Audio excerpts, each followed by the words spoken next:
Welcome back, everybody, to Pixel Perfect Marathon 2, and we are at our last run. Did you know that Elden Ring is like really hard? Well, Pennek has known to take up a challenge and actually do it blindfolded. I think it's absolutely crazy, but also very impressive, of course. So, Pennek is going to be running Elden Ring for us, and we have Murtag and Zyper on commentary, so go ahead, guys. Thank you so much. Yes, hello, my name is Pennek. I stream mostly From Software games, Sekiro, Elden Ring, and my latest project is playing Elden Ring blindfolded. And with me today, I have my lovely commentators, Cyper and Murtag. Please introduce yourselves. Hello, I'm Cyber. I have watched Pennek's journey through this all the way from the start. Also a huge Elden Ring fan myself. Yeah, I'm a big From Software fan as well, and I've also ran the any percent category in this game with Vision. Nice. Okay. Yeah, just a small thing before we start. I'll show you my blindfold, just to make sure I'm not a dirty cheater. I'll show you that it actually is a real blindfold. So the way you can tell with blindfold is you shine a really strong light, and if nothing comes through, it's a legitimate blindfold. So yeah, and I'll be wearing that for the whole run. No peeking and just completely blindfolded unless something goes terribly wrong. I have backup save files, but hopefully don't get to that. But yeah, I'll be blindfolding myself, and then I'll leave it to my lovely co-commentators. So yeah, I'll see you guys. Bye. All right. Bye-bye. Pennek. Yep. So Pennek will be deafening himself, so he won't be able to hear us at all throughout the whole run. That would obviously give him some kind of advantage. So we won't be hearing him, and we'll just be carrying the commentary, me and Zyper. So this is going to be great. It's going to be amazing. Exactly. Pennek just getting ready here. And we can already talk a little bit about just the loadout here. So we take the golden seed, that just to get an extra flask usage, because we will be using a lot of mana throughout the run. But you'll get to see that later. Yeah, picking things up is hard, so it kind of saves us a little bit of effort to start with one here. And we're also picking the Samurai class because it gives us mainly actually just for the Uchikitana, because it has the perfect weapon art we need, which is Sheath, but that's going to be a long time before we need that. So immediately, yeah, we're seeing blindfolded movements. So if you've never seen a blindfolded speedrun before, it's all about normalized, consistent movement. So what he's got in his head is he knows, okay, I'm going to do this many rolls, and then I'm going to sprint forward and count like 7 steps, and then I'm going to center the camera, and then he kind of has that sequence of list, and that will always get him exactly where he needs, because it should be exactly the same every time, which is what normalized means. So absolutely massive amount of memorization and a perfect beginning, as you'd expect from Pennek, so that's great. Exactly. Yeah, you don't have to kill the first boss there. You can just drop off the edge and die. So that's the fastest, so we do that. As Murtag said, yeah, running up, counting about 5 steps, then turning up left to go up to the door here. The doors always center our character, and then we can do a camera reset, and that will normalize us, as Murtag was talking about. Yeah, it's a really important concept of like, we'll be running into corners and all these kind of things, so that if Pennek has like very minor errors, like where he's, a few frames running longer than he wants, by running into a corner or activating a door, it'll put him right back where he wants to be, rather than the errors like compounding. So knowing when the normalized spots are is important. Getting up on our first grace here. Graces are like checkpoints in the game, especially for blindfolded, because you can always teleport back to a grace and reset your position, as we'll see Pennek do here. So teleporting will put us back at a certain location, but the most important thing is also that the camera is always at the same point when you spawn in. So that makes the next sections possible, basically.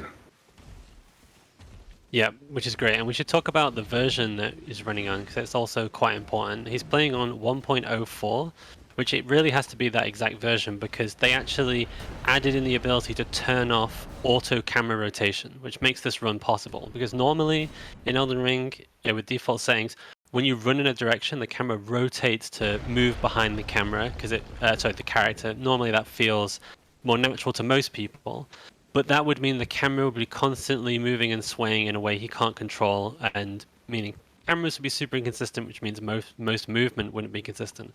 But now with 1.04, he can turn that off, and that means that all this movement you're seeing is actually possible and consistent, which is great. However, in some later patches, some of the glitches he's going to use in this run were patched, so he really needs to be running on exactly 1.04 to do this run. Exactly. And there's some key glitches to this run, and also some changes to just like the Ashes of War and stuff. So Ashes of War, like the special ability that a weapon can have, and especially the Bloodhound step that we're gonna get for this run was changed in the later patches. So that's a huge part about why we're running on 1.04 and not on 1. I think it's 09. That's the newest patch, or 08, something like that. Yeah. Because they changed the Bloodhound step, both in terms of how much distance and also iframes that it gives you. So this is really the ideal patch to be running on. Anyway, that was a really long running section. Pennek counting all the steps when he needs to turn. He also had a little quit out that was to reset the enemies. We'll get more into quit outs later. But yeah, getting up here, getting the horse. The horse is really important for this run, mostly for speed, but also the horse can jump, and you can do double jumps, and it's actually very consistent the amount of distance that you get with a double jump. So the horse is really essential to this run. Yeah, if he just mashes the jump button, it basically just always buffers the jump, so it's really consistent. And we'll see a lot of situations like this as well, where Pennek is not looking the way he's going because he's blindfolded, so why would he bother to turn the camera around? Turning the camera can be tricky and add inputs and add complexity, so since it doesn't matter to him, there's no point in doing that. Exactly. You see that a lot when you start to optimize the blindfolded runs. So when a person goes through the first time to route, usually they need to see where they're going when they're creating their first draft of the run. And Pennek actually also did used to do that back in the time. He would actually have camera angles that would show where he's going, because when he was routing it, he needed to see where he was going at first. But now when he has optimized the route, he's actually taken the run down from over 2 hours all the way down to, he actually has a PB of 1 hour and 7 minutes now. He has optimized a lot of the routes, and that also means getting weird camera angles everywhere.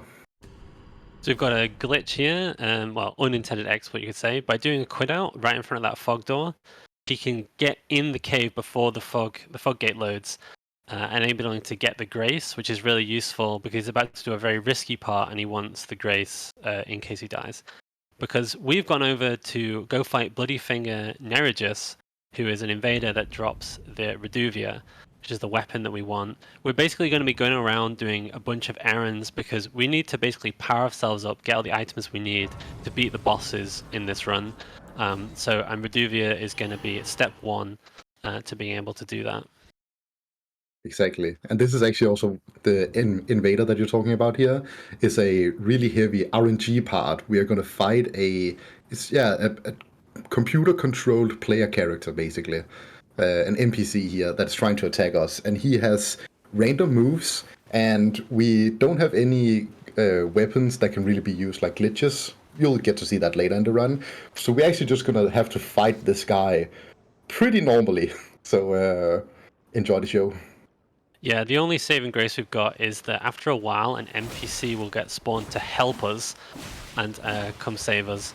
Pennek already is, when he's tried to optimize this, he's using audio cues. It's just really good guessing and audio cues.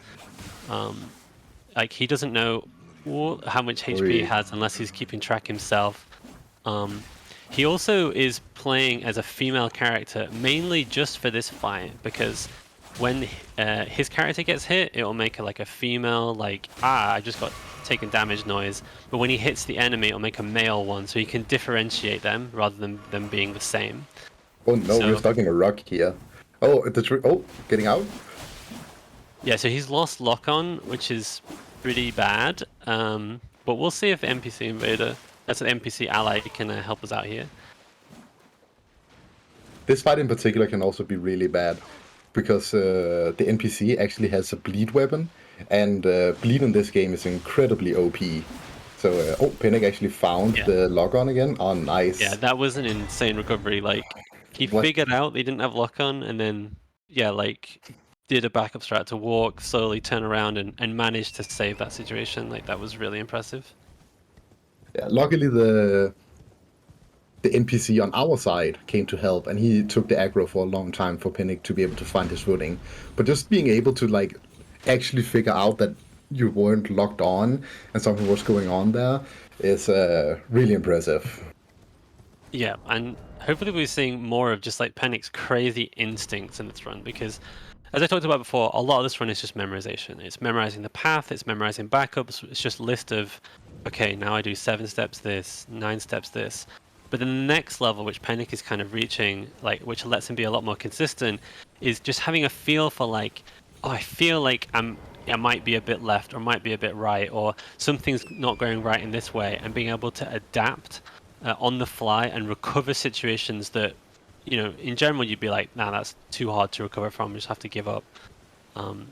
So hopefully we'll see a bunch of them in the run. Yeah. Here we can also see Pennek actually nodding his head. That's just the counting that he's doing. It's a little bit hard to see on the webcam, but yeah, he's counting all the footsteps that the horse is doing. You might also be wondering, before, when we're running up the hill, Pennek did a quit out. So quit outs in this game actually resets enemies to their default location, and it also drops the aggro that the enemies has on us. So there was a troll behind there on the uphill, and by resetting, the troll then de-aggros, and he has an attack where he can shoot a roar at you. It's like an airwave at you, and knock you off your horse. And that can just fumble a little bit with the camera and throw you off course. So doing a little bit of a quit out there is just for safety. Yeah, quit outs are so useful in Elden Ring. Many uses, getting rid of aggro being one of the main ones. And we actually, in the speedrun community for Elden Ring, we actually use a mod that we've all agreed is okay to use that just gets rid of the logos like From Software and stuff at the beginning, so that quitting out and reloading is a lot faster. So if you play the game casually and you're like, wait, shouldn't it have like logo titles there? Like, we actually use a mod to remove that. It's such a good quality of life change. Yeah. Pretty cool. This is like one of the sections that always I'm sitting at the edge of my seat a little bit, because we're going to run along this cliff edge right here. So the movement here is very deliberate, going up against the rock just behind us. You couldn't really see it because of the camera angle, but normalizing ourselves against the rock, and then just trying to use all of these trees and bits of rock to just know where we are all the time. Yeah, counting the jumps here to know where we are, getting ourselves stuck in the corner, normalizing ourselves, Pennek changing the angle. Sometimes, you have to go off the horse to change the angle. And soon we're gonna come up to a wrong warp here. You wanna explain that, Murtak? Yeah, absolutely. So this is one of the major glitches that we're going to use on the run. Here, we're just going to use it to get down a cliff that's ahead of us that would just be really tricky, and so it probably saves like several minutes to use a wrong warp rather than do it normally. So what a wrong warp is basically every area in the game has a default location set by the developers, and it's basically a backup for if the game doesn't know what to do. So what he's going to do is he's going to fast travel with the map, and then he's going to Alt F4 out of the game at a particular moment in that loading screen, and then when he reloads that save game, the game doesn't know where to put him, and so he will then arrive at the default location. And if that's useful, then that's obviously good to do, and in which case it's down the cliff, and so it's useful. And so when he Alt F4s out the game, your game speed will go black. That's fine.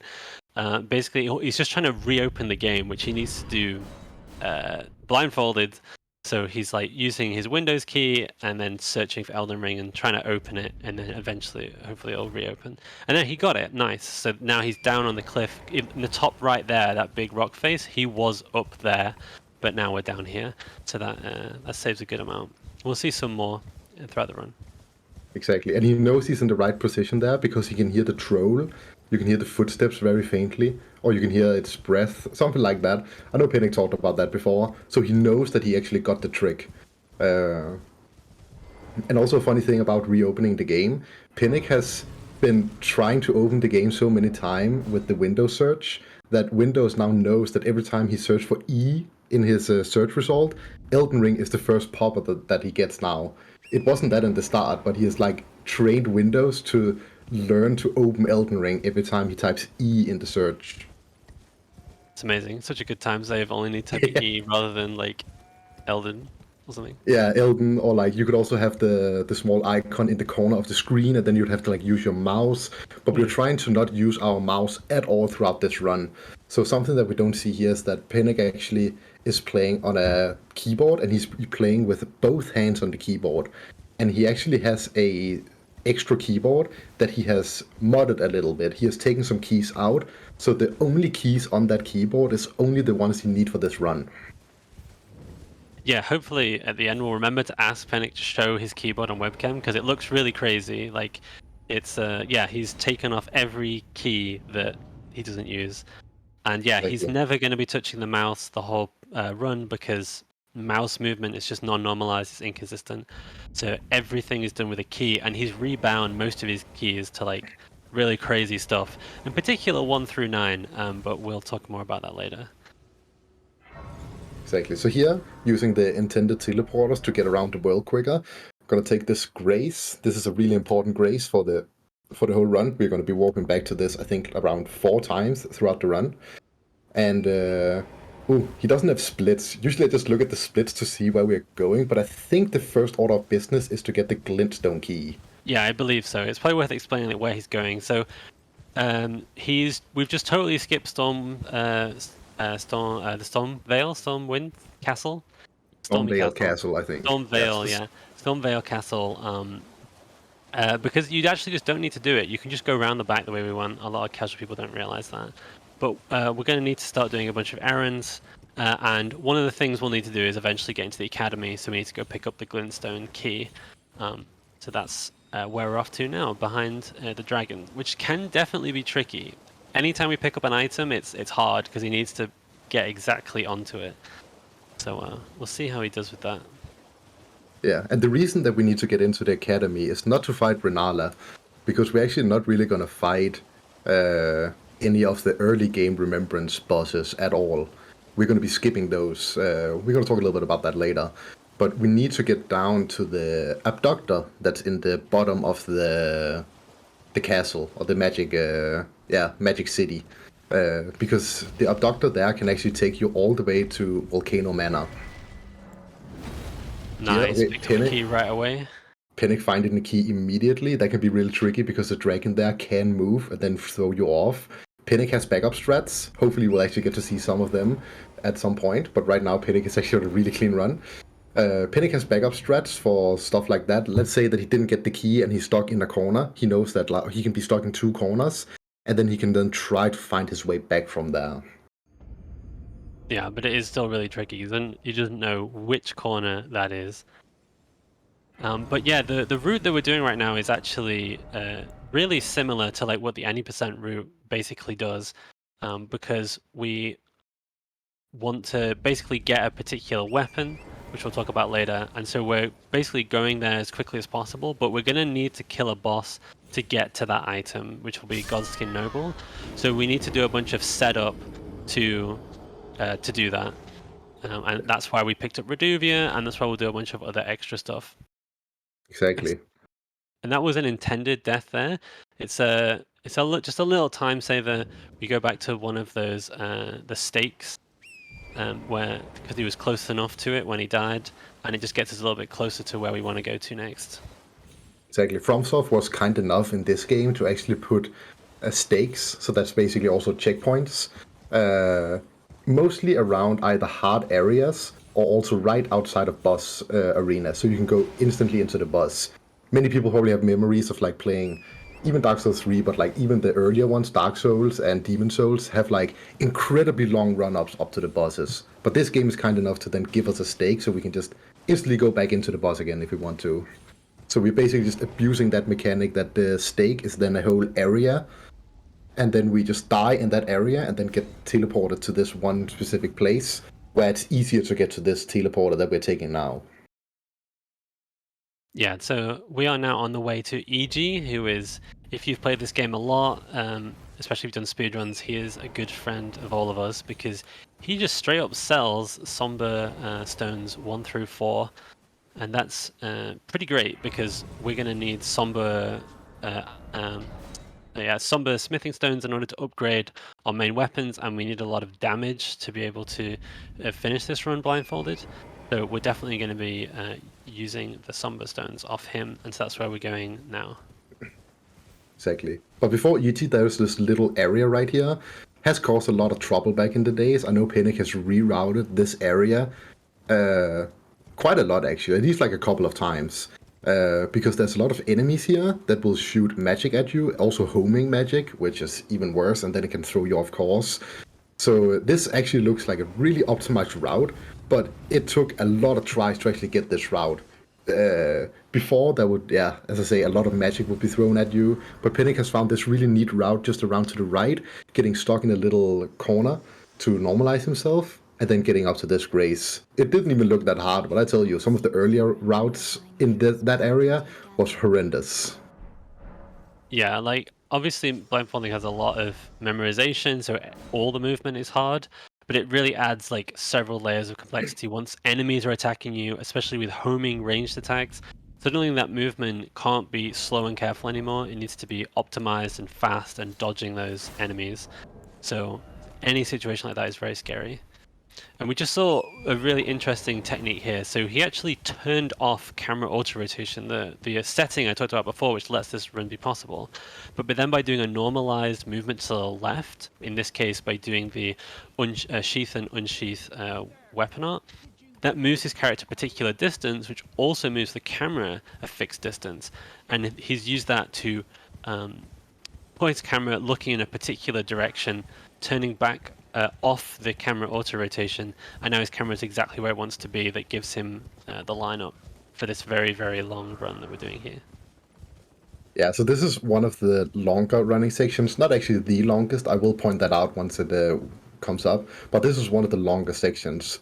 Gonna go all the way up from where we get the horse, all the way down to the third church of Enrique. I think it is. It's at least where you get the physics flask. We're not gonna use the physics flask, but we're gonna use the teleporter behind the church to get to Caelid early. And the reason that we need to actually get to Caelid is because the Knight Cavalry will be there on one of the bridges, and we need the Ash of War that he drops. That's the Bloodhound step that I talked about earlier. That is making so many sections, well, I think mostly possible, at least blindfolded. At least it makes it a lot easier, and it's also standardized distance and also iframes, which makes you invincible. Yeah, so the regular 90% run doesn't bother to go get Bloodhound Step, but this is a really common strategy in like people's second playthroughs or in bingos and randomizers and that kind of thing, because this is a really good way to get a lot of runes very easily near the beginning of the game, and also get an amazing the weapon art Bloodhound Step, although it has been nerfed in later patches, so one of the reasons why we're playing on 1.04. Because we've got a pretty cool strategy that you can do at home as well to kill this guy without needing a good weapon. Exactly. So here we're just running down to the church. Took a little bit of a safety grace on the way. This is such a long running section that going directly to this church might not be impossible, but it would add a lot more complexity. And if you then messed up something throughout this whole running section, if you didn't grab that checkpoint, it would be so much harder to get to this point. Or it would take so much longer also. So we are also thinking about the time a lot in these runs. Yeah, and Pennek has pretty much nailed everything perfectly so far, so it might feel like, oh yeah, he's not going to mess up any of the movement, but it's really difficult to not just make a tiny mistake, accidentally count 13 rather than 14 horse double jumps, that kind of thing. And usually, if that happens, he just needs to go back to the teleporter once he realizes what he's that he's made a mistake, and that can be very costly. And so minimizing that risk is really, really useful, and we do that a bunch throughout the run. Apparently this enemy up here, the black gargoyle, I think it is, it's just blind. We can just run straight past it. So Pennek, when he spawned in, did a little bit of a jump to the left. That's just so we are not running through his legs, because then that can be kind of weird. You can kind of get stuck between the legs. So just for safety, jumping one jump to the left, and then we're safe to go down to this grace down here. Yeah, so we're now way deep in Caelid due to that teleporter into the Dragon Barrow. And we're going over to the Knight's Cavalry, which is right way over in this corner of the map. But we will also need to make it nighttime in order to spawn him as well. But we can do that at a grace, so that's okay. Oh, poison, Oh, that's no. not ideal. See how this pans out. Yeah, I don't know if he knows that he's poisoned. But if he knows, then of course, like the fastest way, other than teleporting, would be to get to this grace that he's going to anyway. So, Yeah, I think he'll make it in time, Ooh. but we'll just have to see. Ooh. is that a new strat? I don't think he used to stop there. I'm not sure. Pennek has been optimizing this route lately, so I'm not fully updated on everything that he is going to do. So some of this is also a little bit new to me. So yeah, let's see if Pennek he can find the grace here, while also being poisoned. He is running Oh, out of no. time. Just look at the hellfire. Oh no, he's getting closer. If he misses this grace here first try, this could be really close. Oh no. Yeah. He got it. Okay, he got. Oh, no. Oh, Not I was even worried there. close. Oh, not even close. Easy. Yeah. But yeah, getting this grace, sitting down resets all of your status buffs and debuffs, and then we're just making it night. Teleporting here, so we make sure that the cycle that the night career is going on will be right. And here you might be thinking, why is Pennek taking his weapon in and out of the holster all the time? This is actually just to space out the timing a little bit, because the night cavalry is walking on a set path back and forth, and if we go right away, he will actually see us, and it could be really bad.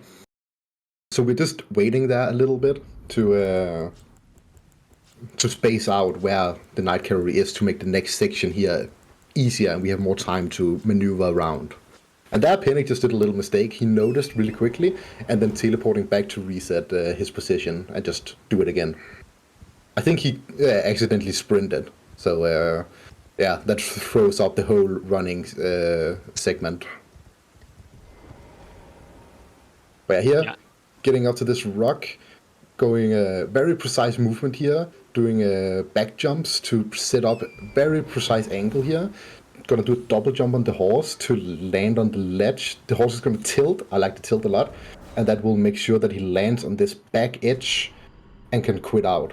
And he's quitting out right there, because then the night cavalry will be on the other side, and hopefully there's a 1 in 3 chance that he'll do the right attack and jump off. It did. Yes. Nice. So that night cavalry is super annoying. It has a 1 in 3 chance of killing himself. A 1 in 3 chance to basically just move around, and you can then quit out to then have a second chance to try again. But there's also a 1 in 3 chance that he just instantly just runs over and kills us. And being blindfolded, well, he cannot see where he's what the night cavalry is doing. So he just has to bless RNG basically. Yeah, but we got it first try, 1 in 3, which is amazing. Like, this run is actually pretty damn good right now. I think Reduvia Pennek first might try. I think Pennek might be on PV pace right here, actually. Yeah. not to pressure him, but yeah, it would be kind of amazing. But I probably jinxed it just now. So now we're going over to EG that I mentioned before to get the Somber Stones. So we came all the way over here and then went back to get the runes and then teleported back here. So he doesn't need to carry those 42,000 runes around, which obviously he could die if he makes a mistake and lose them. So this is a consistent way. That's why he does it in that order. And then we just bought the 4 Somber Stones and upgraded our Reduvia 2+4, which will let us be able to get through the Godskin Noble fight. But we do Exactly. need some other stuff first. But that'll be our main weapon, but we will need some other resources to stop him from just insta-killing us. Exactly. So here, usually Pennek actually removes these items when he's going up the first elevator, but I think he might just have had a little bit too much on his mind, so he's removing the items now, just to know that he just did it. And now we are going to go down and grab a bow from a merchant. This bow has a really unique trait, which is the quick shot trait. So we can shoot arrows really quickly towards an enemy, and we're actually going to use sleep arrows for this. And we're going to buy the sleep arrows, I think also shortly, to set up for the first boss fight, which, yeah, you say is the Goskin Noble. Yeah, and also he also leveled up with the remaining runes. He put a bunch in strength because our final weapon will be a strength weapon, so we'll deal more damage with that. But also 13 into arcane, so that we can wield the Reduvia, because you need 13 in arcane. Exactly, and we need the Reduvia here for the first boss fight.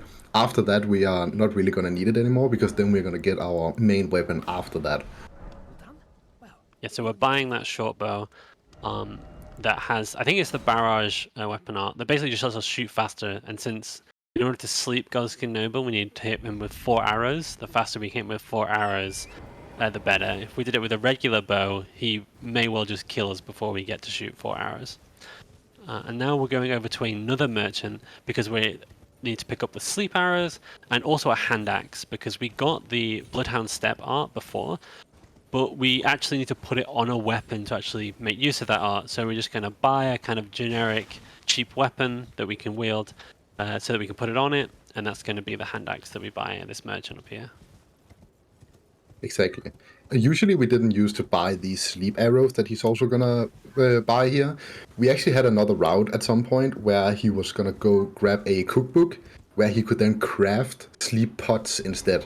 And sleep pots are a little bit better in some ways in that you only need to hit one sleep pot perfectly in order to create a sleep zone that will then put the enemy to sleep. But you need to actually aim that sleep pot, and that could be really inconsistent.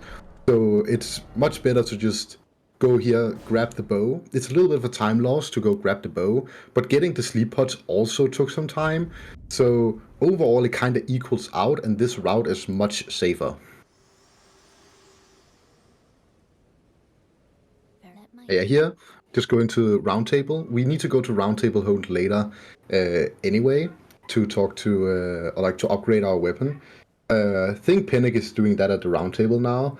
But yeah, we also need to go into the Husk Maiden shop to buy some stuff later. So just going to Roundtable now is just a check. And we also need to put a Bloodhound Step on the hand axe. Oh yeah, we need. Yeah, that's why we go there now. Oh yeah. Yeah. Oh, We'll come back here later. That's a nice optimization because usually Pennek in the old route he used to go down and get the whetstone blade, which makes it that you're able to do that kind of upgrade at a grace instead. But yeah, instead of going all the way down into a small, do you call it cavern? It's like a small loot room in one of the.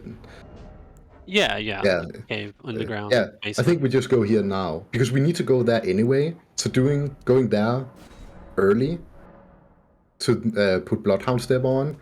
Yeah, going to Roundtable Hold early to put Bloodhound Step on doesn't really waste that much time because we need to go there anyway later. So here with the inventory, we are actually putting everything into the chest.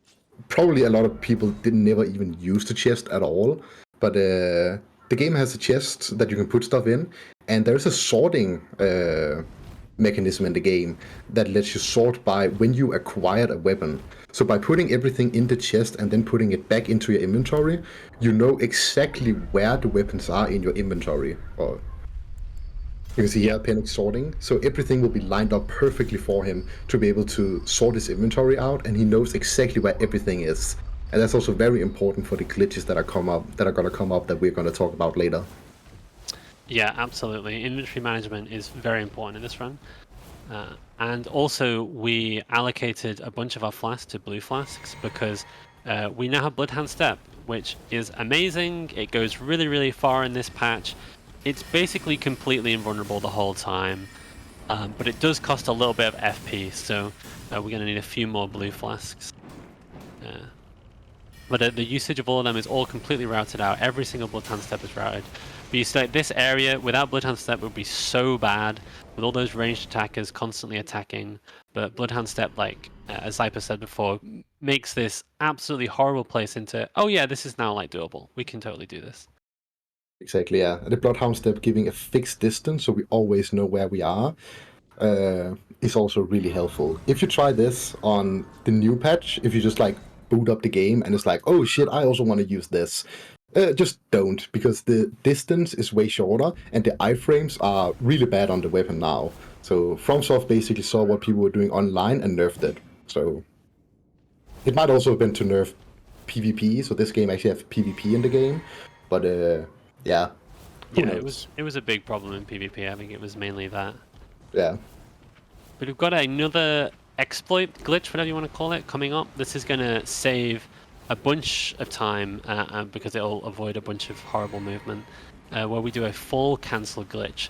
So if you're being grabbed by an enemy, while you're being grabbed, you're basically invulnerable to any other source of damage, like another enemy that can't come and hit you while you're being grabbed. And that includes fall damage. So we can get grabbed, fall off a cliff while being grabbed, and then we won't take any of the fall damage. So this is another RNG strategy. He's going to run here and just pray that he gets grabbed. If not, he'll just have to back it up. But hopefully it goes well. Everything's gone well so far, so let's see how this goes. Yeah, let's hope. Here, he is attacking because the game has a fall damage, ledge protection. Yeah, what I'm talking about, ledge protection. Oh, yeah. No, he didn't get a grab. It just pushed him off within a regular attack, and that was it. Pennek nearly noticed and then was about to quit out, but he was not fast enough to notice it. But it's so hard because sometimes you can get a little knock and it doesn't really push you off the edge. So Pennek has to both hear it, think about, oh shit, okay, I actually have to quit out now, and then also have to do the move, the inputs to do it, which is just so hard. Yeah, that's basically how you'd expect this to go. It's going to take as many tries as it wants to take, because hopefully you just he can just grab you right away, which is what you want. If he attacks you, maybe you'll stay on the edge and then he can grab you after, or you'll just get pushed off. It's not really in your control. You can't really do anything about it. Exactly. But now we get another chance to actually talk about the edge protection that's in the game. Mm-hmm. We can point that out here when we get up to it. I think some of those dodges there are actually because of stamina, but it really looks intended that he's waiting for some of the attacks. But I think he's just waiting for the stamina to come back up because you cannot do a Bloodhound Step without stamina. But it just, I don't know. I think he might just be a god. I don't know. No, it does look like he's a god. He probably is. Here, so. Yeah, getting the edge protection here. You see we are attacking, but we didn't actually move forward. Oh, getting unlucky again there with the attacks. But we got the Bloodhound Step first try with the Night Carrier. We can't ask for everything, I think. Yes. Oh, yeah, he managed to quit out this time, which is really good. So the enemies should hopefully come over. Yeah. Jumping back to aggro the enemies again. And the enemy's going slow. This is usually pretty good. Oh no, the small one. No. Yeah, so he didn't get pushed off in the grab because it was the guy on the left. I think you normally want the guy on the right, I think, to be the one that does the grab. Yeah, so it just didn't push him off quickly enough, and so it just didn't really pan out. Exactly, yeah. You want the big guy usually to do it because he has a really good angle to grab you and then also fall off. The small guy, he usually comes around from the left, so when he grabs you, he just didn't have the angle to then also fall down at the same time.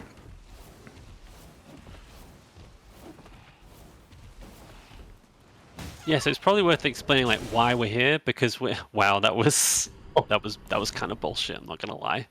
Yeah. I think Pennek's not happy with that one. I'm definitely not. It's probably worth explaining why we're here. So we're not here to fight Renala. We're actually here to get killed by an abductor enemy, because there's kind of like an Easter egg. Like, it's not a glitch. It's intended. I think there is that Patches actually alludes to this. In some of his dialogue to you, saying that there's like a shortcut to the Volcano Manor. But if you get killed by a grab attack of this abductor up here, then you get taken straight to the Volcano Manor, which is incredibly useful because it's a much more late game area, and it gives us access to a bunch of stuff earlier, including the boss and the weapon that we're after, but also a bunch of Somber Stones. So again, this is kind of like a very classic Elden Ring route of like, okay, I want a powerful weapon early, so first I'm going to go to EG to get +4, and then I will go to Volcano Manor to get more of the late game stuff, and you can get Somber up to +7 quite easily. So this is not too far off what you'd see a Vision run do. Exactly. Okay, third time must be the charm here, right? So Yeah, surely. let's see. Also, yeah, Pennek not picking up the runes. Oh, Oh, looks nice. good, looks good. That looks good. Yeah, that's good. Nice. And at the same time, while we're running on... Ooh, Oh what? my god! Another enemy fell down and hit him, but he almost died. Holy. I've not seen that before. No, neither have I. Damn, that health was... Yeah. Oh. But yeah, that's also like... that part right there showed really well why we need to run 1.04. Because when you then fall down that huge ledge while being grabbed, the camera just stayed put. It didn't do anything. So that's really important. And here, yeah, quitting out to reset the cycle. Then we always know that we're not going to get killed falling down. And here Pennek is praying that the abductor here actually does the right attack to grab us. It usually plays nice, but it can just, yeah, try not to. Oh, it grabbed, nice. It almost always does the charges and the grab, or the grab right away. So he would be really unlucky, but of course it's still RNG. But yeah, so this is an intentional death, and there's this abductor, and we'll be in Volcano Manor. So one of the downsides of being abducted like this, though, is you count as being trapped.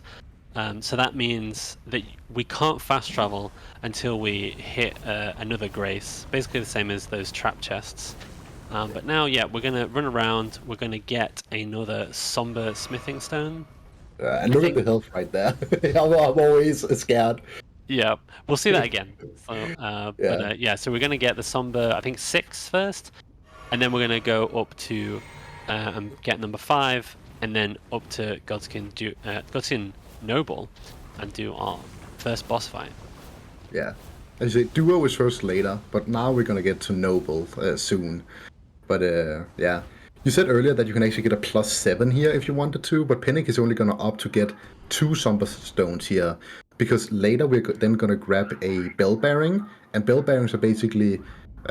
some of them you can then be able to buy infinite items of the item that then gets available to you. So this Bell Bearing will then give you the ability to buy Somber 7 and 8. So we don't need to pick up the 7 here. And getting the 7 is also a little bit wonky sometimes. It's like high up on a ledge, so it's just safer to just buy it. Yeah, you have to do an unintended jump. Oh, and watch the health here. Yeah. Not even close. Not even close. It's like, not even close, because Pennek just knows if you attack while you're mid-air right there, like he's dropping off into the lava, he then intentionally does an attack in mid-air. That is to gain control just a little bit earlier. And that smidge earlier that he can get control is enough to make sure that he can then get into the safe zone. If he didn't do that attack, he would actually die from a lava tick right there, or lava damage. Yeah, so here he quit out because there's a patrolling enemy on the left, and that just resets him, so that's very useful. He's very annoying. And here we're going to go up the elevator, but then come back down again.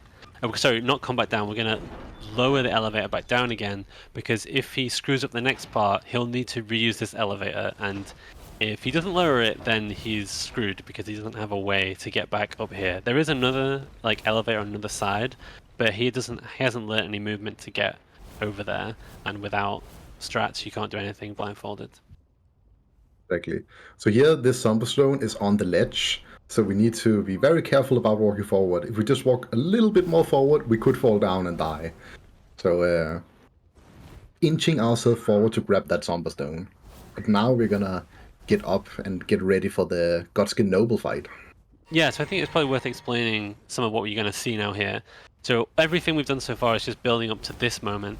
We have the short bow with the barrage, which will let us shoot 4 sleep arrows very, very quickly, and that will sleep him, which he sleeps for like a minute until you hit him, so we can do all of our setup. Then he's going to activate a glitch. The glitch is called the pivot swap glitch, where he's going to face it away from the enemy and then lock on to force a pivot, while also doing the sheath weapon art with Uchigatana, and then incredibly quickly switch his weapon to the Reduvia, which will cause the game to kind of glitch and do the wrong weapon art, and it will default to doing the pizza cutter weapon art, even though neither of these weapons are the pizza cutter, and we'll be able to do a lot of damage very, very quickly.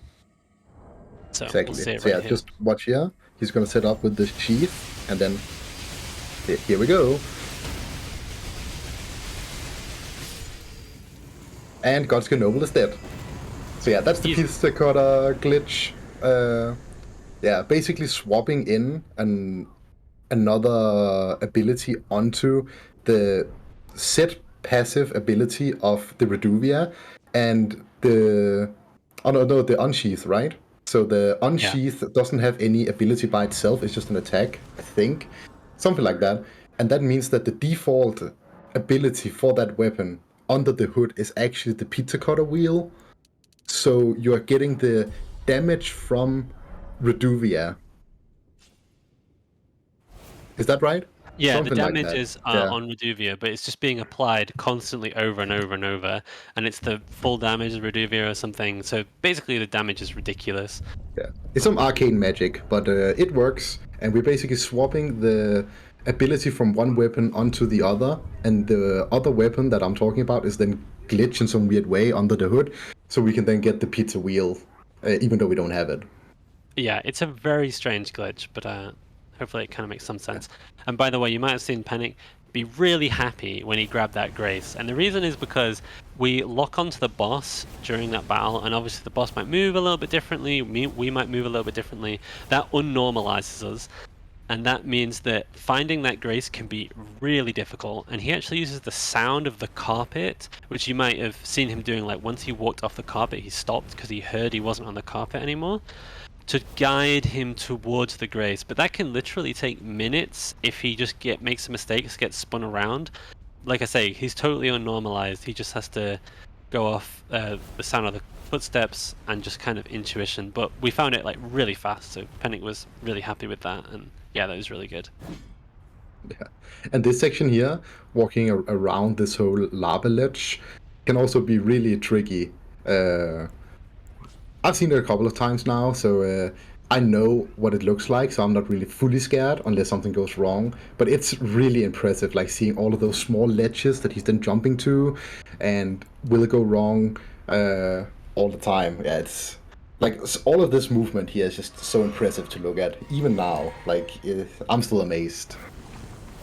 Yeah, a lot of these later game areas, there's a lot more cliffs, there's a lot more enemies, a lot more hazards, and so the movement needs to be that much more on point. You saw him setting up a very precise camera angle by turning off the camera auto rotation. Not even scared with the health there, like just barely enough. Yeah, Pennek has routed in the health to be just exactly on point. And he's done like 3 times now in the run. It's just, yeah. Drinking here because there's a little lava patch we need to go over. So need to drink a little bit of health here just for this little crossing here of the lava. And then we're going to go in through this building, out onto a ladder, and try to find the ladder. But here we're going to normalize ourselves against this little corner here, so Pennek knows where he is. Then gonna center the camera, so he then knows he's right in front of the ladder. He finds it. I think now he's actually jumping. You cannot see it, but he's pressing the jump button. And he knows that if he's not jumping, then he must be on the ladder. So when he then doesn't hear jump, then he knows, now I can go. And then he does the rest of the route. And here, I think this enemy is called Kyle in the community, something like that. Kyle 1 and 2. They can be, bitches sometimes.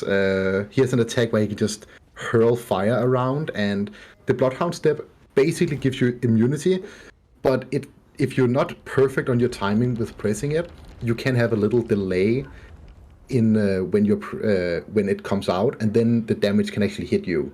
So that enemy can be a little bit annoying. Yeah, one of the many places that makes Bloodhound Step mostly required. This is a great room as well, with tons of enemies.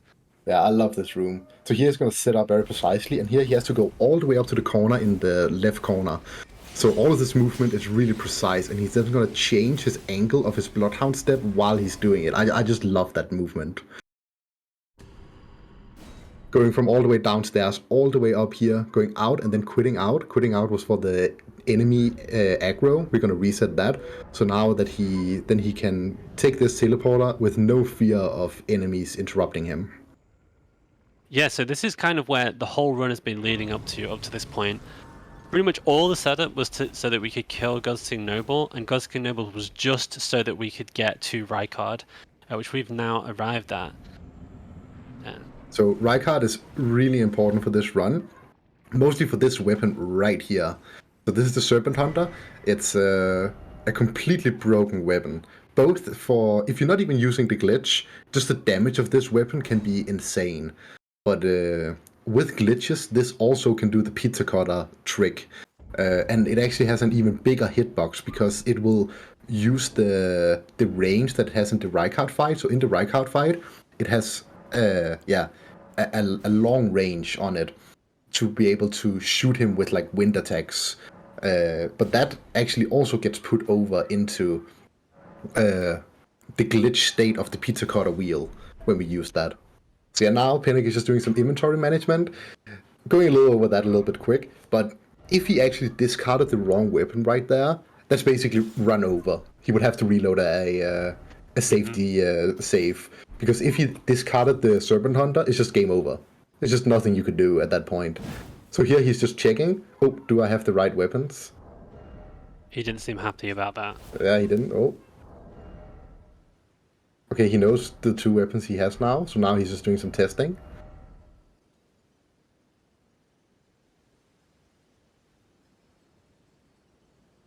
He's thinking. I'm not sure exactly what he's confused about, but something is not in the order he expects. Exactly. I think he wants to have the Uchi Katana on right now, and he doesn't have that. So right now he's just testing what he has.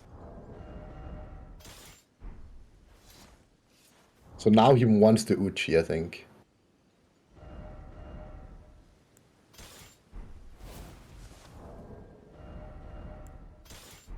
Yeah, and that was him testing the hand axe. And this is him testing Serpent Hunter. Okay, yes, a sigh of relief. Okay, he thought he had discarded one of the weapons I was talking about right there. But he just tested every single weapon, and he knows he has all the 3 weapons that he's gonna need for the run. So he was really relieved right there. If not, safety save. There was no, he would have to load and the run would be invalid. We would still keep it going for the run, of course, but it would, then be invalid at that point. So yeah, again, putting stuff in the chest, taking it out, that lets us sort our inventory in the order we want. And that's because we didn't even talk about it, but the aspect of the execution side of the pivot swap glitch, where he has to open the menu and change weapons very fast, that's incredibly hard. Like, I can tell you as someone who has done it, it's really, really hard to do it that fast. And so doing it without being able to see anything is very hard. So Pennek has set up all of his keys, 1, 2, 3, 4, 5, 6, 7, 8, 9. So if he presses them in that order, it will execute the inputs he needs. But obviously that only works if his inventory is set up exactly right. So that's the main reason why he sets up his inventory exactly the right way. Exactly, yeah. So he has bound the 1 through 9 to other keys on his keyboard. So for instance, 1 could be escape, 2 could be E, 3 could also be E, 4 could then be down to go 1 down in the menu. So he has bound all of the keys like that to be able to do all of the inputs in just one swoop of the hand, instead of having to actually like input all of that in without being able to see. So that's just for safety. And earlier on, I think didn't he buy like special soft keycaps as well, just so that it's easier and more comfortable to slide his finger across? Yeah, he did. Yeah, so I think it was rounded keycaps, so yeah, soft keycaps or something, to be able to run his finger across without them digging into his hand and him bleeding nearly. Yeah, earlier on, I did say I would point out the longest running section. Here we are.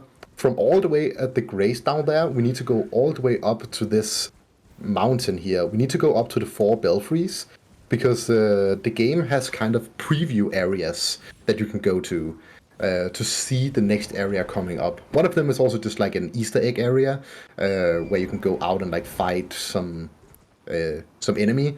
But the one that's really important for us is the not the Easter egg area, but the preview area of Farum Azula. So we're basically gonna combo in, going to that preview area, but then also doing the wrong warp that we did earlier, to then be able to go directly to Farum Azula, which is just insane. And that's why we're actually running on any percent unrestricted, for this reason, for the wrong warps to work. Oh, the horse not working? Yeah, ooh, that's interesting. Oh. The wrong warps do work. There is ways to do them that don't require Alt F4, so you will see them in the like regular any percent, the one that isn't unrestricted. But there's more inputs. And it's kind of timing based, and it's basically just harder to do, especially not being able to see because you won't have any of the visual cues. So since this run is so difficult, Pennek needs absolutely everything he can get in his arsenal to make it easier and more consistent. So that's why he runs on the unrestricted rule set, which allows Alt F4. If you look at the leaderboard for unrestricted, you might see the runs are like 5 minutes, and that's because they use zips, which are super crazy glitches. So Pennek could zip if zipping was vaguely like reasonable blindfolded, which it absolutely isn't. So that's why we're not seeing any zips. Exactly, yeah. But yeah, we made it all the way up to the top. Pennek getting the chest and the grace here. The grace is then the checkpoint, so now with the longest running section is now over. So yeah, that was probably about a 1.5 to 2 minute sections with no checkpoints, nothing at all, only normalizing himself against a couple of rock faces to know where he is. And yeah, now going down to the teleporter. So we grab the key. Luckily the game gives us one imbued sword key up at the grace at the top. And then we can then use that to open this teleporter, which teleports us to Farum Azula. And then we're going to execute the wrong warp to go to Farum Azula. So yeah, as before, we're going to teleport and then quit out of the game, and the game field will go black because he's closed the game. And yeah, this will take us really, really far in the game, because normally you'd need to go beat 2 of the major bosses in the game. That would unlock the capital city, and then you go to the capital city, you kill Morgott. Going through Morgott allows you to go to the Highlands, and then eventually, after doing all of those areas, you'd be able to go fight Fire Giant, and then after you kill Fire Giant, you'd be able to go to Farum Azula. But we're just going to jump straight to Farum Azula right after, exactly where you end up after killing Fire Giant. So we're going to skip like the vast majority of the game right here with this glitch, and this is like the main glitch that the any percent uses to do the game in, I think it's like 20 minutes. It's any percent record right now. It's a bit crazy like that, yeah. But yeah, so now we're in Farum Azula at the start of it. So yeah, that's the default location for this area. So we spawn there, and now we just have to navigate all the way down to first Godskin Duo. But before Godskin Duo, we're gonna do some upgrades. We want to upgrade our Serpent Hunter to +9 before we go into that fight. Okay, he made it. I was a little bit worried there, because usually I think it doesn't go that fast down those rocks, but Pennek seems to be on the good tracks here. Yeah, so this area, you might think, oh wow, it's clean sailing, we're basically near the end of the game, but it is now really rough. Like, Farum Azula is a really difficult area, both casually and in this blindfold speedrun, because these enemies are super aggressive. These are late game enemies. We have base hit points and no good armor. They will just one-shot us with any attack, and you see just how aggressive that enemy is there. But luckily, this routing that Pennek is doing is super good and consistently gets through because of the iframes from Bloodhound Step. But that's just the beginning, because this area, it's all like ruined and destroyed. There's just cliffs everywhere that we can fall off. The hardest movement in the whole run is in Farum Azula, I think, definitely. Exactly, yeah. We've only started the run now, guys. Like, don't this area here is just so yeah. It's just insane, this area. But yeah, Pennek actually did mess up the the route over here a little bit, and then he had to do a quit out because of the enemy that was following him. So now he's then trying to scan the room, and he's just super confused there because apparently he thought he was completely else. But yeah, he's just doing scans of the room. That's usually a really common thing you see. It's just like going back and forth in a room, just doing like one jump to the left and then trying to scan again if you want to find a grace. As long as you're safe, you can do that. Yeah, anytime you're not exactly where, you don't know exactly where you are, he needs to back up to these kind of very slow, methodical scanning strategies. But it's really great that he managed to find that grace, because he could have easily just got stuck somewhere and not be able to make any progress and have to redo that. But luckily, we didn't have to redo the wrong warp, so that's great. Exactly, yeah. And you might think here like, oh, this dragon, it will like hit you when it lands. But no, you can actually just run up to it. At least with the route the Pennek is doing, the hitbox of where the dragon lands doesn't hit us, even though that the animation of it totally just did. But yeah. The dragon is just not threatening at all in visual speedruns. You just run straight past him, it's no problem. Yeah, normalizing ourselves against the corner here, and then we know where the grace is. So yeah, now, just gonna do a little bit of extra movement to go up and get the bell bearing for the Somber 7 and 8. And then after that, we're then gonna do some more movement to get down to the Somber 9 and also a Grace that is really close to the Godskin duo. And then before we do the Godskin duo fight, we then actually have to upgrade the Serpent Hunter. But to get all of the runes required to both buy the Somber Stone and also upgrade the weapon, we need a lot of runes for that. So then we're actually gonna go kill a boss for that. But I'm not gonna tell you what boss yet. But you'll get to see it. Yeah. So we need to pick up that bell bearing. Nice. The enemy behind. Oh, the enemy! Oh no! He got the bell bearing. As long as he gets the bell bearing there, he's safe. And then his runes right now, he has calculated in when can I die, when can I not die. So taking this death here, you can see Pennek is not even phased by it. It's just 20-second lost, whatever. Because he got the bell bearing, and that's what matters right here. Yep. He's basically right. He picked up a grace right before, so he knows what to do. Exactly. Using the auto rotation here to set up the camera precisely for this next section. This is one of the sections that you gotta pay attention to. This might be in the top 3 sections of harder movements that he's gonna do throughout the run.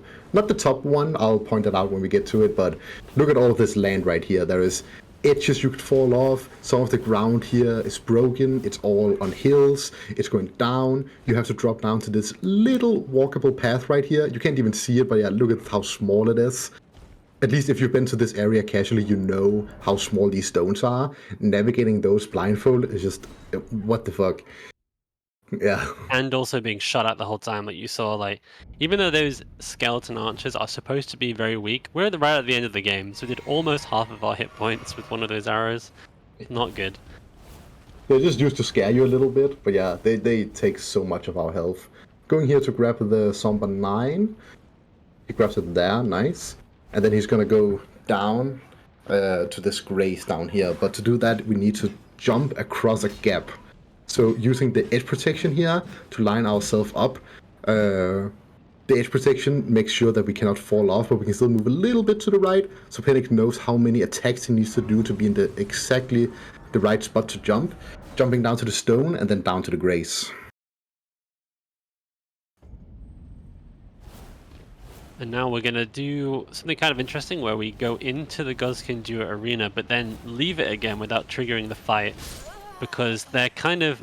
Oh, that's very unlucky. He got hit right between the iframes of the Bloodhound step, so that enemy was perfect with its timing in order to hit him. The perfect snipe. But luckily, we are so close to the grace that it doesn't really matter. Yeah. So yeah, we're going to basically go around the room without triggering the boss fight, because the way we need to go to progress the game is like forward to the left. So if you go anywhere near to the forward left, then the boss fight will trigger. But if we instead go around the back and the right, then it actually won't trigger immediately. So we can go through this area without getting locked in and go to the grace that we want, which is just really close to the boss fight and basically the way we want to come in to consistently do the fight.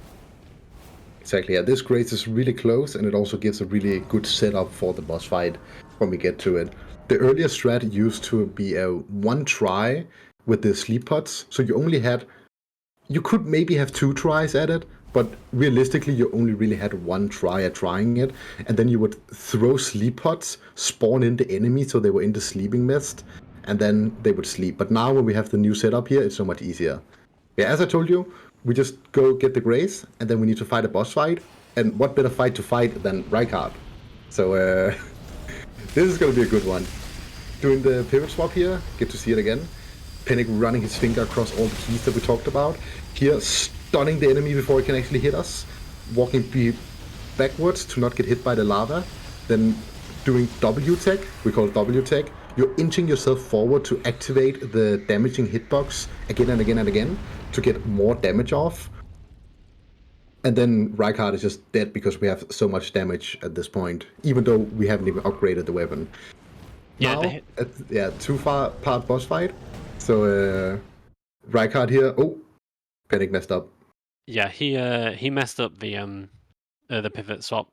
So this is a 2-part boss fight. That means he needs to do the glitch twice because it puts him out of the glitch during the cutscene.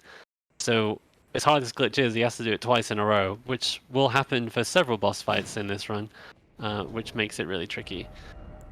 But yeah, and also because he needs to start with Uchi and switch to the 700, after the cutscene he has to then open his menu, switch to the Uchi, turn around to face away from the enemy, and then he gets one attempt at the pivot swap glitch. So it is just really execution heavy, so much more so than it might look like. Oh, that was close. Woi. Yeah, so yeah, he's counting on staggering the boss before that kills him, and it worked out barely. So here Pennek already switching to the Uchi before going into the fight, just so Yes. he can instantly just spawn in. Oh, he didn't press escape. There we go. So he can spawn in, just roll forward, face away, and then do the nice. You got it. Still not fully home safe. Sometimes the bosses can just be super annoying and just randomly do attacks, and if your stagger doesn't get through, we could get hit. But here seems like a pretty good fight, and we kill him. Yeah, it's kind of a bit inconsistent how much damage he deals because it matters how fast he's pressing W and resetting his animation. It matters how the boss moves. Is it avoiding a few hitboxes? Is he in range? So it's not quite as consistent as you'd hope, but it's usually enough damage to stagger the boss before he can do anything. Yeah, exactly. So now that we got the runes, we can then go buy the Somber stones that I was talking about earlier. Oh, Pennek fucked up. Just a quick reset, and he's going to be on his way to the Husk Maiden again. Yeah, so we want a lot of damage. So again, comparing this to the visual any % speedrun, in a world record route, you wouldn't upgrade the 700 at all. Use the exact same glitch, but keep it at +0. Your damage will be way lower, but with vision and world record levels of YOLO, it's doable. But for blindfold, we can't deal with any boss attacks really. We need to kill them before they get to do anything, and so we just need as much damage as possible. And Pennek seems worried here. Yeah, he went 2 down and 1 up, so I think he's just. Okay, now I think he's best to just. Oh, okay. I would probably have gone out of the menu and then in again, but oh, he doesn't seem happy. He's done the right thing so far, so it's fine. But he needs to know that he's done the right thing. Otherwise, it's Exactly. no good. But yeah, he'll get to see it here. Now we're gonna upgrade the weapon. So if he cannot upgrade it all the way up to +9, then he knows he fucked up. But we know that he already did the right thing. So he'll just go and purchase the last few stones that he needs here. He already picked up the 5 and 6 from Volcano Manor. He just bought the 7 and 8 from the Husk Maiden. He then picked up the 9 in Farum Azula, and then he just buys 1, 2, 3, 4 here, And voila, we have a +9 Serpent Hunter now. Yep, so our damage is now super good, especially with the extra strength we put in with our extra levels. Basically, anytime we have extra runes now, he's just going to level up and put them all in strength, as you see here. Exactly, yeah. We put it into strength because the Serpent Hunter scales the best with strength. So, yeah. Yeah, again, just to maximize that damage. And you'll see our damage potential is now absolutely enormous. And you'll see the power of that if this fight goes right against Godskin Duo here. Exactly, yeah. So here we're gonna spawn in the Godskin Duo, and then we're gonna run back to a little bit of a safe spot. So if they throw fireballs, we usually don't get hit by them, but sometimes the Godskin Duo can be really furious at the start. But yeah, look at that damage. It's just, we're just melting them. The reason that we can actually kill the boss in one go is because after one of these bosses die, their hitbox actually stays behind for a little bit longer. So we can then still keep doing damage. And there is actually a third enemy that you cannot see that's inactive underneath the map. And all the damage that you do to these Godskin Duo pair, that gets transferred down to this one enemy. Because the game cannot handle a boss fight with multiple enemies. So how they handle that is just make one enemy the boss, and that's disabled under the map, and then just have these two enemies linked to that one enemy.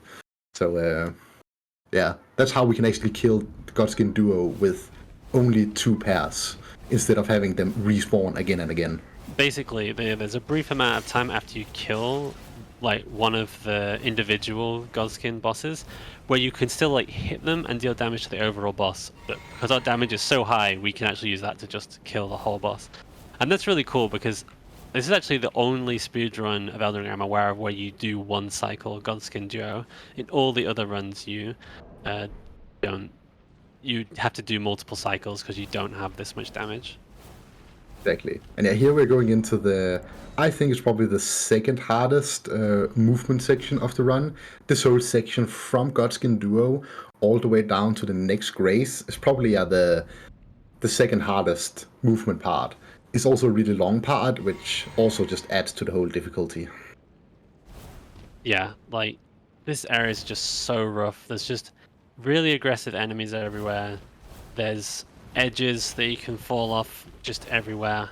And because he's playing only on keyboard, so he's restricted to only like 8-way movement, like 45-degree angles.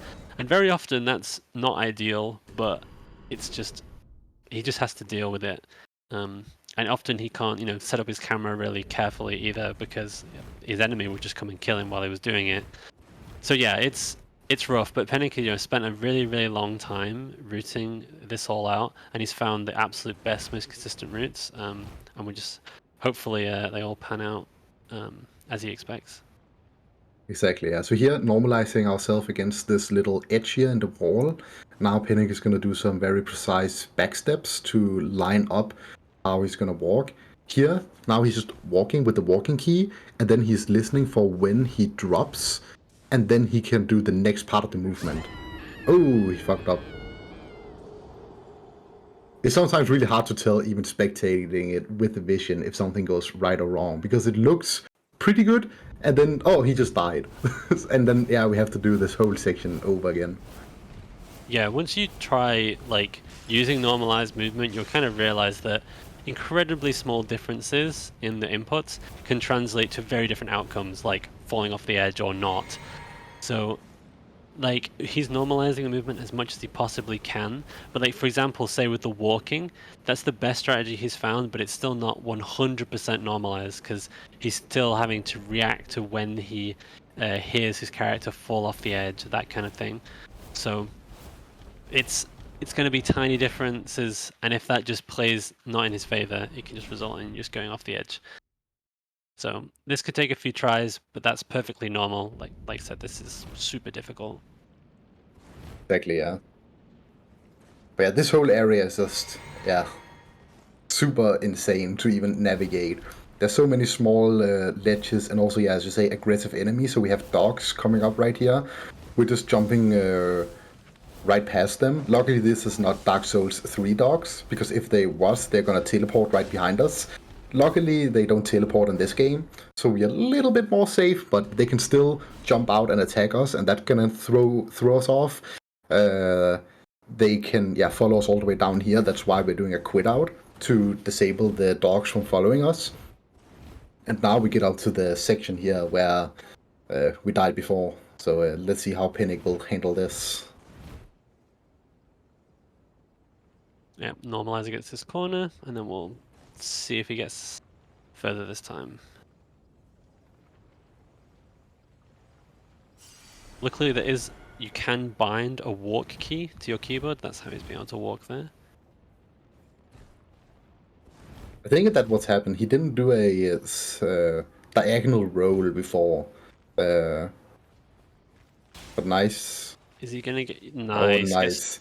That's... So getting to this point is like, now you're a little bit more safe. You're not home safe yet, but it definitely, like, the scary part is a little bit over. But now we still have to get around this enemy and drop down to the grace, which can also be, can be a little bit scary, but not as scary as the section before. Yeah, but if he does mess us up and the enemy comes over and kills him, we'll have to do it over again. But Exactly. It's looking pretty good. Nice. Getting the grace here. Nice. So yeah, that was probably the second hardest section. And right after the second hardest section of the run, what do we have here? The hardest section of the whole run. So this is a skip called Dragon Skip. So usually you would drop down and then walk down to some ledges where a dragon would start to shoot lightning at you, and it would not be a good time. Oh, I think... Was that just lag on my part, or did Pennek have a little bit of game lag? I'm not sure. You might have done. I wasn't paying that much close attention, I guess. But yeah, I mean, he got killed by the birds immediately. So, I mean, like... So this trick is called Dragon Skip, because we skip past the dragon, but more importantly, we skip most of these birds, which if you play the game, you know they're really awful. Birds are the new dogs, right? Yeah, they're way worse than dogs. They're flying dogs. Exactly. So, as soon as he made the slightest mistake, those birds were in there to kill him right away. And so we're actually going to do this very non-trivial platforming, unintended route here, just to avoid all of that. Because the alternative is actually worse. My favorite part of this is he's actually going to do the pivot stop glitch, just to kill one enemy to make this more consistent, because otherwise the enemy would just be super aggro and kill him while he's trying to jump off of this cliff. So I think that's kind of funny. It's a bit overkill. Yeah, using the whole pizza cutter here to just overkill this enemy. Just the walk of death. And that's the fastest movement speed you can have while doing the glitch. You have very limited movement. You can't roll or anything. Again, another reason we need so good damage, because we can't avoid any attacks really. Okay, yeah. That also, killing this enemy also sets up our camera here to be pretty good for this next section here. So yeah, this is the Dragon Skip that we call it. So Pennek is going to set up his camera very precisely right here to get a little bit of a facing just a little bit to the right, and then dropping down to these ledges. On some of these parts you have to keep walking all the time, if not then you're gonna fall. Pennek then knows how he can then jump around it. This is why we have the specific camera that we have. And now the really hard part is gonna come. We're gonna jump over this fence that you can see right in front of us. So Pennek is setting up precisely in the corner, and then gonna do some sit-up jumps, and then he gets the first try. Nice. So jumping over that is not easy. And that is a big... That killed so many runs back in the days, I can tell you. Yeah, that's a hard jump with vision. If you go and do that right now, you probably will not get it first try. You need to jump out and then arc in on the side. And also, all the collision you're standing on is, not supposed to be walked on. And if you, walk up it too much, rather than walking, you, jump, you jog up, it just, pushes you back and you fall off, because it doesn't really want you standing up there. So everything he does there needs to be just like that, otherwise it won't work. And it's super impressive he has a way to do it more consistently than I can. Yeah, Pennek is just, I don't know, not from this planet, I think. Yeah. But yeah, we're not fully home safe yet. we still need to not die. You can actually fall down in that little edge or ledge right there and die. We need to go down to grab this grace right here for safety. So it's first when landing here is a pretty good sign, but when we grab the grace here, then now we are home safe. So we fully know that now we don't need to do dragon skip anymore, and Pennek is really happy that we can see, because getting this first try is, well, probably not even expected. So this is really, really good, actually. And we actually have a pretty good run right here. Yeah, it's a really, really good run. Like, we lost, a bit of time in a few different places, but this is super good. I know we're going straight on to Malekith, so we're going to have to worry a little bit about the Draconic Tree Sentinel up here, but we'll just go straight past him and then fight Malekith. So Malekith is another 2-phase boss fight here, so we need to set up the pivot swap glitch. But then the problem here is, unlike Rykard, as soon as that HP threshold is hit, the cutscene activates. He doesn't have time to switch back to Uchi, so he'll need to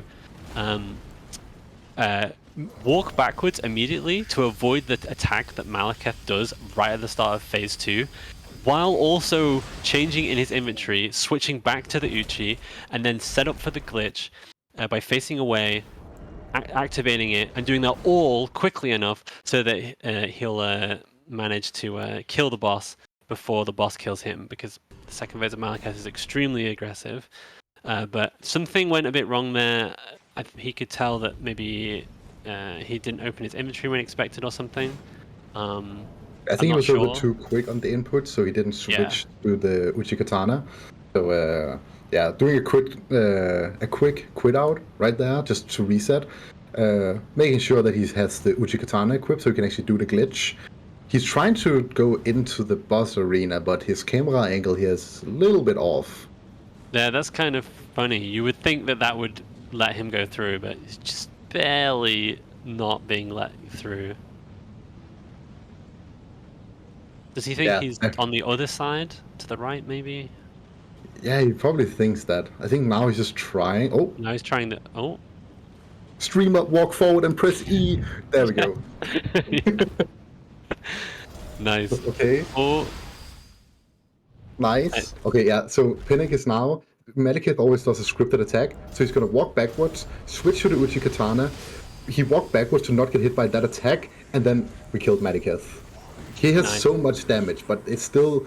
You need to be on point. You need to walk backwards by a set amount, and you cannot walk backwards for too long, because then you're wasting too much time.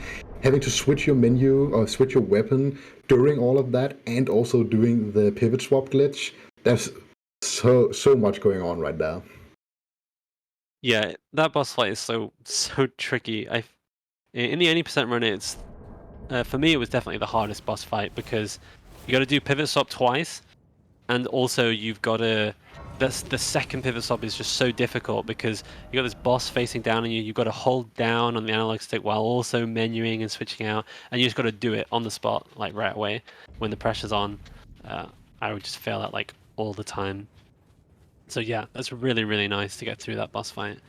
And now with Malekith dead, that kind of activates like the trigger to like set the world up so that it's in its final state, which lets us go and basically do the final boss rush.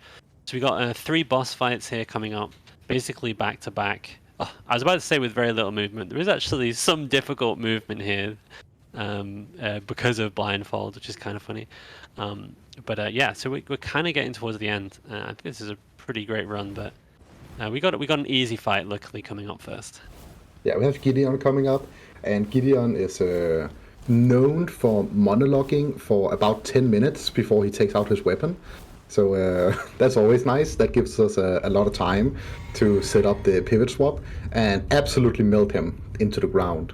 So yeah, just here setting up, and we actually don't really care too much about the movement that we're doing right here, because as long as we're making it through the gate up here, so we center the camera, so we know that we're going through the gate, and as long as we make it through here, we can then use the pivot swap to then aggro onto Gideon, and then we know that we'll be in the right place. So here, logging on, going right up into his face, because the grace also spawns on him. Doing the pivot swap, absolutely melt him. switching back to Uchi, and then grabbing the Grace, which will spawn right on top of us. I honestly feel bad for Gideon. Like, he doesn't deserve to, like, get meat grinded that hard. Yeah. Yeah, and it's super good that the Grace here is right here, because if it was anywhere else in the room, it would be like with Godskin Noble, but without even like a carpet to follow, so it would just be a nightmare of trying to find it. But luckily, we can just stand still and wait for it to appear, so that's no problem. Exactly, yeah. Popping the Remembrance, getting 69 strength, nice. That's a very nice amount of strength. Yeah, just need to say it. Teleporting back to reset our camera, and now we need to go up to Horaloo, the next boss fight. But to do that, we need to navigate this branch right here, and the branch is not that wide, and there's also curves in kind of weird, like not 45-degree angles, which we don't like because we play on directional keys and we don't use the mouse to move. Pennek just instantly knows that he didn't do the right movement, and yeah, going back. But yeah, this branch right here is just absolutely insane to navigate. It has gone through many iterations to get to where it is now. I even remember, just I need to put myself in a little bit. I helped Pennek to route some of this branch movement, so I have to take a little bit of credit for that. But yeah. Luckily, I didn't. Yeah, luckily, I hope I don't jinx him by saying that. Oh, he did it! No, Oh, I no. jinxed it. No, why did I do that? It's so easy to tell right at the end. It just does a little bit of a wiggle, and it's just really not good for us. I do want to also shout out that he accidentally placed a marker when he went to quit out before, but then he picked it up again. Like, I just thought that was really nice. I like it when stuff like that happens, and he Yeah. totally didn't know that he picked it up, but that's fine. But yeah, some of this branch is like even harder than it looks, because with the camera angle here, you cannot even see how annoying it is to get up. Because right here, about this part, the branch starts to go up at like a 20-degree angle, and it also goes upwards, so it's really annoying, but we made it there nice. Going into the corner here to normalize ourselves, so we know where we are. And now it's just all the way up to grab a Grace, and then it's on to the second last boss fight. Yeah, like, it sounds like a meme to say that branch is harder than the Gideon boss fight, but it is incredibly true. Like, that's not even close to being a meme. Blindfolded is just so different and such a totally unique like mentality and playstyle.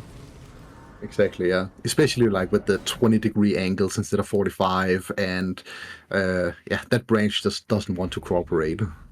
But yeah, grabbing the Grace, going up to Horaloo, up the grand staircase. So Horaloo gonna be done pretty much the same as every other boss fight, but this boss fight is also really tense, because this is also a two-part boss fight, and Horaloo has a scripted attack in the second part of the fight, where he's going to run against you and try to grab you. So you also have to walk backwards, switch your weapons, and also do the pivot swap the second time. But first, we need to do the pivot swap this time, kill Godfrey, and now we need to do that really tense part where we basically only get one try at it, walking backwards, switching weapon, doing the pivot swap. Nice. Nice, yeah. So it's very similar to the Malekith fight. Really difficult to get both pivot swaps and do all the menuing correctly. And he actually killed the boss really quickly, so he might be able to get the Grace right away, because his camera is non-normalized. Oh my god! Just missed So it. close. He knows. Oh my It's a god! game sense, dude. Wow, how does he know? It's great. What is this guy, dude? What? I don't get it. Like, I think... Is that a VR headset? I think he might... I don't know, man. It's...